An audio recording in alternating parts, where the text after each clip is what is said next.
Hello and welcome back to yet another video on my channel. I want to apologize for taking as long as I have.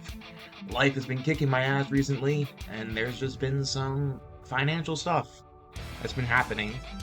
So originally I planned for this to be one big 53-minute video. It was going to be the biggest non-compilation video that I've ever done. However, I realized something that my watch hours, y'all watch shorter, more compact videos. So I decided that I'm going to make these more compact, and I'm going to split these down into 4 videos instead of just one big video. And so as of March 7th, 2026, I have officially redubbed and re-recorded the Fantastic Four series. Enjoy. Comes to Marvel's first family, I really don't have that big of an opinion on it. I never have, really. Whenever they show up in the comics, I'm like, oh, okay, cool, the Fantastic Four is here. Now, Johnny Storm frequents a lot of Spider-Man stories, so I've always kind of liked Johnny Storm the most out of all of them, and whenever I see an individual story about Ben Grimm, the Thing, that always interests me. However, I will not lie to you guys. Reed Richards and Sue Storm I find to be pretty boring in most iterations of the Fantastic Four. So, here's the thing, right? I've been into superheroes since I was literally born. Quite literally. I've been into Batman, Spider-Man as a kid.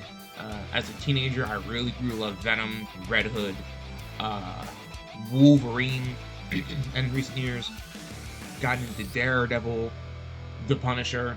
Like, I really loved a lot of characters. Fantastic Four never did it for me. I don't know why, they just happened. However, here's the thing. I thought about doing this for a little bit now, making videos about the Fantastic Four movies, because I figured a lot of people on this platform have said their pieces about these movies, and I wanted to say mine. So, firstly, I want to say, this movie and Rise of the Silver Surfer were my childhood, man. I mean, listen, I watched this and Silver Surfer, like, an infinite amount of times growing up. It was either always this, Spider-Man 3, or Batman Begins, because as a child, I didn't own the Dark Knight, physically. So I would watch it like when it came on TV because I didn't have streaming. But I owned the Spider-Man movies, I owned Fantastic Four. So I had this constantly on, right? So I know these movies and I have a sense of nostalgia towards them, right? And so what I will say is, first of all, the 2000s Fantastic Four, in terms of being faithful to the characters, while they are not my favorite, and I'm not a diehard fan of the Fantastic Four, I appreciated what Fantastic Four 2005 does for these characters. I appreciate how they're able to make them feel like an actual real family, stuck together in the Baxter Building. And I have to say that the casting is pretty good. Like, whenever they show up in the comics, I hear all of these actors. I hear their voices in my head when I see these characters. So, the thing is that if you are a fan of action, there's like zero action in this movie until like the last, like, I'm not kidding, like 15 minutes. But I think it's kind of an interesting story based off of the fact that it's very contained in the fact that it's just Reed Richards trying to fix their powers. Like, he's trying to reverse what the Cosmic Storm did to them at the start of the movie. And it's essentially a love story, which, you know, it's in corny 2000s superhero movie fashion, where like they just will they won't they for the whole film. Because quite literally, Spider-Man 2 came out the year before this, and 60% of that movie is like Peter and MJ, like, will they, won't they? And I'm not saying that as a slight, I love that movie, but that is what that is. So, here's the thing, right? I don't think that belongs in a Fantastic Four movie. I just don't. I would rather Reed and Sue just be together right off of the bat. That's what I would much rather prefer, is that. Because, to me, it bogs down the story of Reed trying to reverse the cosmic accident, right?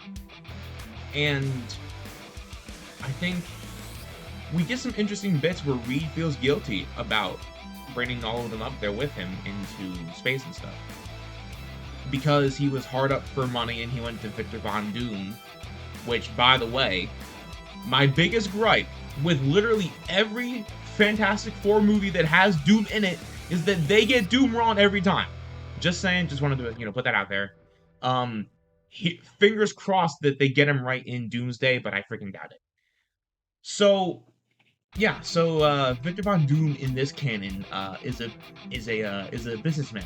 Essentially, he's Norman Osborn, because, like I said, Spider-Man was all the rage around that time. So they wanted to capitalize on the hype of Spider-Man and make him Norman Osborn. So here's the thing, okay? So Reed feels guilty. There's actually some interesting bits there, and there's some other interesting bits where we see that Victor and Sue are in a relationship, right? There is some interesting tension there.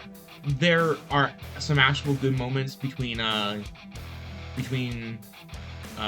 Johnny and Sue, where they feel like an actual brother and sister. There's some great moments between Ben and Sue, Ben and Johnny. I love the dynamic between Ben and Johnny.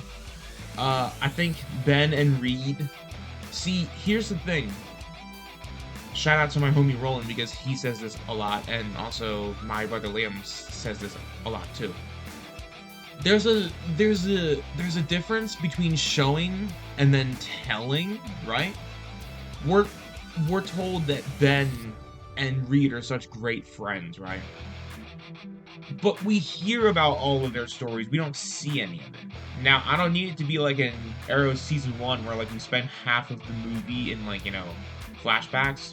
But it would be kind of nice to see at least one where we get to see their foundation and how they became friends. Believe me, we'll get to Fan 4 Stick later, but that's the one part of Fan 4 Stick that I actually kind of appreciate, is that they show Ben and Reed as friends, as children. So, these movies completely skip over that and just expect us to believe that they're just homies, right? Which, again, nothing wrong with that, but then the issue comes when we're supposed to care when they have their, air quotes, breakup later on in the movie. We're supposed to care that they are angry with each other, right? But you don't feel that, at least in my eyes, because we never were shown and truly established relationship. We were told about it.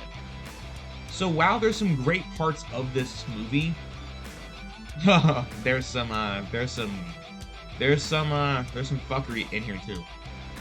I mean, that final fight against Doom is fucking stupid.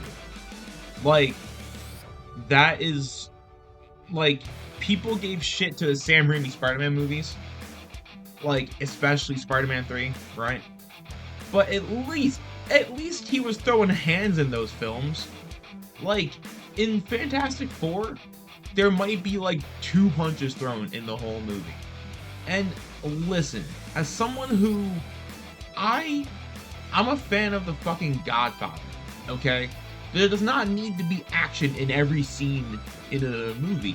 But what I ask for is, if you're gonna have action, do it correctly. Don't just like have like exciting, in air quotes, shit happening for the sake of it happening. Like, I'm not gonna lie to you, some of that fight choreography reminds me of, like, the scene in, like, The Flash Season 7, where, like, we see the CGI monster fighting, and Flash is just standing there fucking watching while the fight's going on. Anyway, I think the best part of both of these movies is Ben and Alicia. I think that it's a really, really, really beautiful foundational relationship, and it it gives Ben Grimm hope after after his after his fiancee Debbie leaves him at the start of the movie after he transforms. And I actually genuinely do believe in my heart of hearts that Ben Grimm is the most interesting character in all of the Fantastic Four. And I still think that. And unfortunately, Silver Surfer takes that all away from him. But we'll get to that in a little bit. The point is that Ben and Alicia's relationship was literally like what kept me interested. Because I don't care about Reed and Sue. I really don't. Because again, we get told and not shown when it comes to their relationship, right? And so here's the thing, right? While this movie is nostalgic and while there is a part of me that does genuinely love this movie, it has its flaws, man. But you know what though? If you turn your brain off, it's fun. So I'll be generous, I'll give it a 6. It's a 6 out of 10. And if you like what you saw here, you can get this video a week before everyone else by simply coming over to the Patreon. It's $1 a month. The link will be in the description. This is part 1 of 4 of the Fantastic Four retrospective. I'll be back next time.